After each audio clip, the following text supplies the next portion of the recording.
Hey everyone, welcome back to the channel. Today we're diving into a significant geopolitical development that has been making headlines across Africa and beyond. The Confederation of Sahel States, AES, comprising Burkina Faso, Mali, and Niger, has officially announced its withdrawal from the International Organization of la Francophonie, OIF. This decision marks a pivotal moment in the history of these nations and raises important questions about sovereignty, multilateralism, and the future of international cooperation. In this video, we'll explore the background of this decision, the historical relationship between these countries and the OIF, and the implications of this withdrawal for the Sahel region and the broader Francophone world. So, grab a seat and let's get into it. What is the AES Confederation? First, let's break down what the AES Confederation is. The AES, or Confédération des États du Sahel in French, is a political and economic alliance formed by Burkina Faso, Mali, and Niger. These three West African nations share not only geographical proximity, but also historical, cultural, and economic ties. The AES was established as a response to the shared challenges these countries face, including security threats from extremist groups, political instability, and economic underdevelopment. By banding together, they aim to strengthen their collective sovereignty, enhance regional cooperation, and pursue common goals without external interference. The historical role of Burkina Faso, Mali, and Niger in la Francophonie. To understand the significance of this withdrawal, we need to look back at the history of these nations within the Francophone world. Burkina Faso, Mali, and Niger were all founding members of the Niamey Summit in 1970, which laid the groundwork for the creation of the Agency for Cultural and Technical Cooperation, ACCT. The ACCT later evolved into the Intergovernmental Agency of la Francophonie, AIF, in 1998, and eventually became the International Organization of la Francophonie, OIF, in 2005. Over the past 55 years, these three countries have played an active role in shaping the OIF's mission to promote French language, cultural diversity, and multilateral cooperation. Their contributions to the OIF have been significant, from advocating for the inclusion of African voices in global Francophone initiatives to fostering cultural exchange and development programs. However, recent developments suggest a growing disconnect between the OIF and the aspirations of its member states in the Sahel region. The decision to withdraw. What led to this move?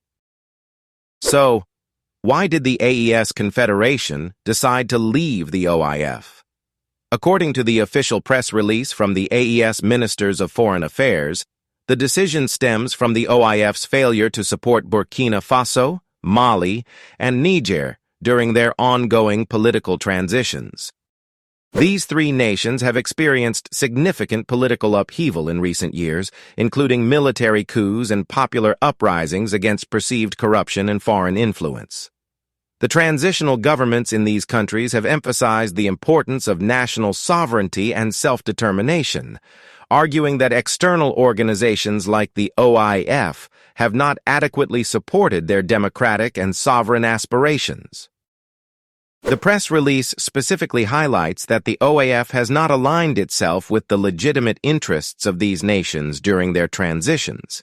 This perceived lack of support has led the leaders of the AES Confederation, Captain Ibrahim Traoré of Burkina Faso, General Assimi Goïta of Mali, and Brigadier General Abdourahmane Tiani of Niger, to conclude that continued membership in the OIF is no longer in their best interest. The process of withdrawal. The withdrawal process is being carried out in accordance with Article 10 of the OIF Charter, which outlines the procedures for member states to leave the organization. The AES Confederation has officially notified the relevant authorities of its decision, marking the beginning of a formal exit process. This step is significant because it underscores the seriousness of the AES's decision.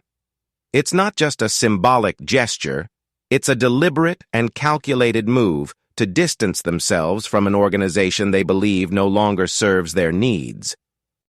Implications for the AES Confederation. What does this withdrawal mean for Burkina Faso, Mali, and Niger? On one hand, it represents a bold assertion of their sovereignty and a rejection of what they see as an outdated and ineffective multilateral framework. By leaving the OIF, the AES Confederation is sending a clear message that they are prioritizing their own interests and charting their own path forward. On the other hand, this decision could have economic and diplomatic consequences. The OIF provides a platform for cultural exchange, development funding, and international cooperation. Without access to these resources, the AES countries may need to find alternative ways to achieve their goals. However, the AES Confederation seems prepared for this challenge. By strengthening their regional alliance, they are laying the groundwork for a new model of cooperation that is more aligned with their values and priorities. Implications for the OIF and the Francophone world. The withdrawal of the AES Confederation is also a significant blow to the OIF. Burkina Faso, Mali, and Niger are not just any member states. They are founding members with a long history of involvement in the organization. Their departure raises questions about the OIF's relevance and effectiveness in addressing the needs of its members, particularly in Africa. This move could inspire other member states to reevaluate their own relationships with the OIF. If the organization fails to adapt to the changing geopolitical landscape, it risks losing more members and becoming increasingly marginalized on the global stage. Broader geopolitical context. To fully understand this decision, we need to consider the broader geopolitical context.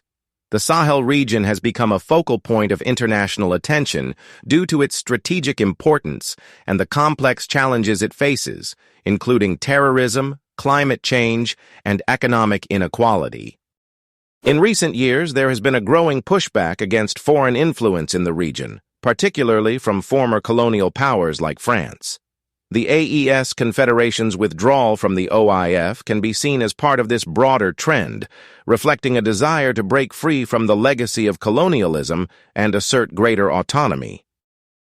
What's next for the AES Confederation? Looking ahead, the AES Confederation faces both opportunities and challenges. On the positive side, this move could strengthen their regional alliance and pave the way for greater self-reliance. By focusing on their shared goals and priorities, they may be able to achieve more meaningful progress than they could within the constraints of the OIF. However, they will also need to navigate the potential downsides of this decision, including the loss of access to OIF resources and the possibility of diplomatic isolation. To succeed, they will need to build new partnerships, both within Africa and beyond, and demonstrate that their model of regional cooperation can deliver tangible results. The withdrawal of the AES Confederation from the International Organization of La Francophonie is a historic moment that reflects the changing dynamics of global politics.